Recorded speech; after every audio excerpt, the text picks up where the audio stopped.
In this guide, I'm going to show you how to fix console sharing and offline play if it isn't working on your PS5.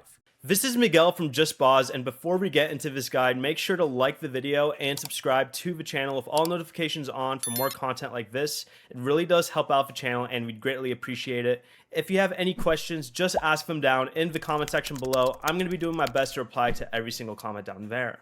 To begin, go to your settings, down to users and accounts, select Other, then press Console Sharing and Offline Play. If it is disabled, go ahead and select Enable, and if it is already enabled, select Disable, then enable it again. Only one PS5 can have this feature enabled for your account at a time. Next, make sure the account that purchased the game is the account enabling console sharing. Then go to the Settings, Users and Accounts and Other again, and this time select Restore Licenses. Select the affected games, then restore them. This will not delete your games or save data.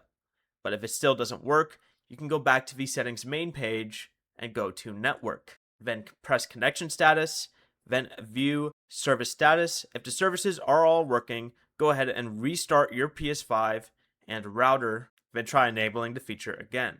Before you leave, remember to like the video and subscribe to the channel with all notifications on for more content like this. It really does help out the channel and we'd greatly appreciate it. And if you did have any questions, just ask them down in the comment section below. I'm going to be doing my best to reply to every single comment down there. Peace.